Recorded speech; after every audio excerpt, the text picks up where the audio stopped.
name is Philip, and I'm 25 years old, and live in Torrance, California. Do an interview with Mark on living life, a normal life, or continuing my life with one arm after an amputation, and yeah. The mental and the spiritual and the emotional transformations that I've experienced by experiencing such a loss, could I ever conceptualize what I have gained from the loss?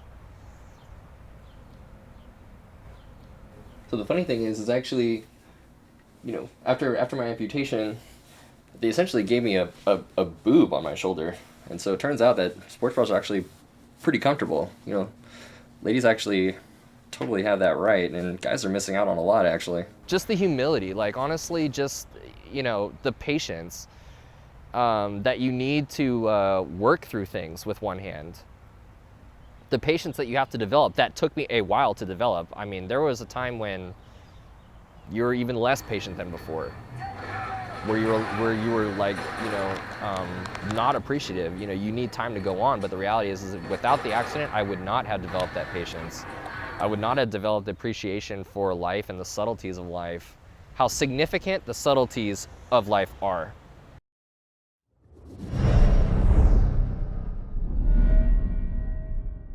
So at the time, I was visiting friends in Imperial Beach, which is a city I used to live in, actually, south of San Diego. It's between San Diego and the Mexican border, actually.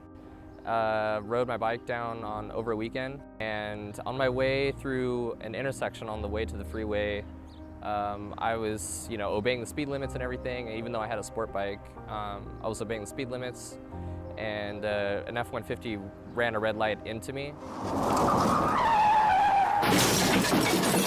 T-boned me, yeah.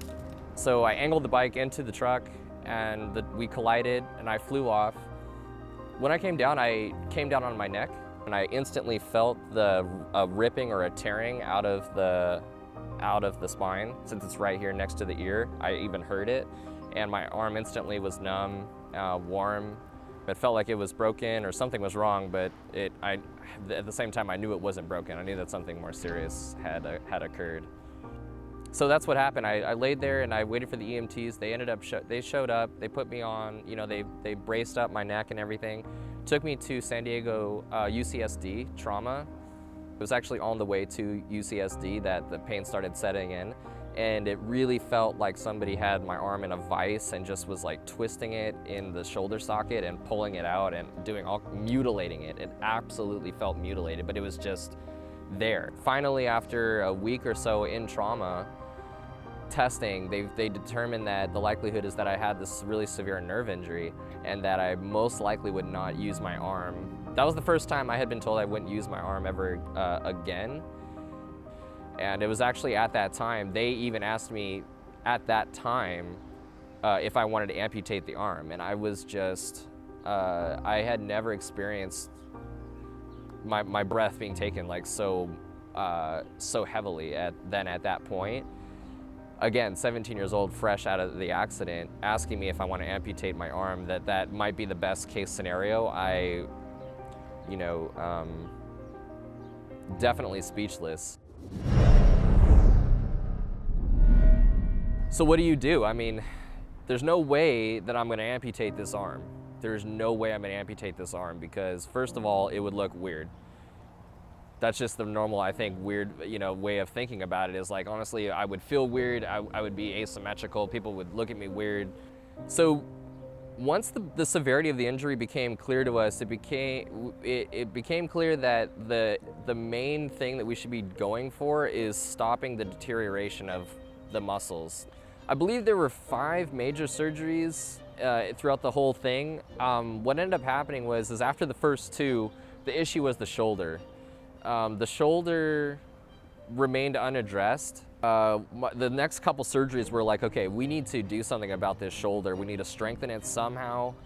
We got to do something. So I had, the first surgery I had was to bring the ball and the socket together using pretty much what are called like anchors. And what they would do is essentially like, if you think about in Nightmare Before Christmas, you know how Sally is like all like stitched up, right? And how her arm comes off and she's stitching her arm and then she pulls the thread and it hoists it up. It's exactly what actually the anchors did to the shoulder. Just nothing is working. You talk about being defeated. You know, it's the shoulder surgeries are just not working. The reality of the situation, and that at some point, you know, my quality of life is gonna really be so bad that, you know, in terms of my health, that is, that something's gonna have to happen. Something's gonna have to happen. That I knew that I could not go on like this, but that's exactly what I was denying that whole time. Like, you know, maybe I could stick it out one more year, you know, a couple more years. And then it's like, we'll see how I am next year. And then it was like, well, maybe in 6 months we'll see and we'll make a decision then. And before you knew it, I was in the operating room for the amputation. For the first time, you know, like I mentioned, I would never, up until this moment, there was a 0% chance of me amputating the arm. It had crossed my mind only to the extent that I would never do it, that I was sure what I would never do for these various reasons. But then after I started like having this epiphany, it was 100%. I was like, no, this needs to be done. This actually needs to totally be done. Like, I could actually do this. If I did this, I could run, I could sleep, like I could get my appetite back. Like I could work out, like I could, you know, I could go back in the ocean again. I just spent the whole night, like, it just like brings tears to my eyes, man. I mean, I spent the whole night thinking of all the shit that I'd be able to do again. And the amputation happens, and you got staples, man. Staples were gnarly. Staples were gnarly.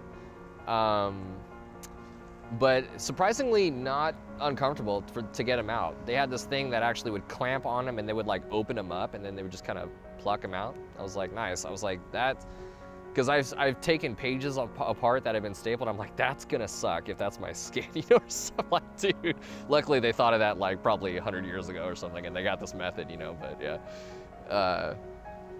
But like, you know, I'm moving on like with my life.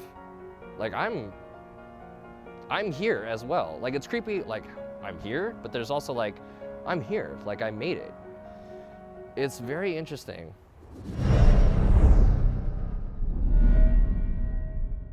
So for me, the cosmetic arm was more about balance. I think the thing is as it's been this whole time, is about adaptability and how your state of mind changes with the circumstances and the hand that you're given, you know, the hand that you're dealt.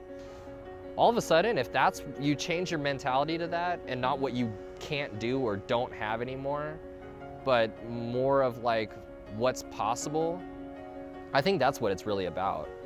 And that's been one of the hardest things, is really that change of mindset has been a real challenge. And it's been why I consider the accident to be, you know, a real gift actually.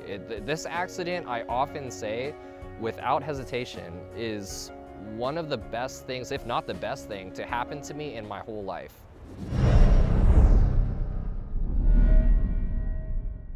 I've been interested in flight my whole life, actually. From the time I was about 6 or 7 years old, my uncle came over to the house. He had actually been flying fighters in Desert Storm. And he came over when I was that young and actually talked to me about flight. He brought his fighter helmet over. Actually, as cliche as this may sound, he actually put the helmet on my head and talked to me, sat me down and talked to me about flight. And yeah, for the first time in my life, I had learned that we can actually be up there. You know, we were not bound to the ground. Once I realized you could be a pilot, I wanted to be a pilot. And things like that are possible, actually. I mean, why can I not fly? So I think about flight in that context, you know, yeah, you need both hands to fly, but it's like, is it an impossibility? No, it can't be. Turns out that there are disabled pilots all over the place. There are disabled people out there that contribute, you know, that are meaningfully contributing to their own lives and of the lives of others.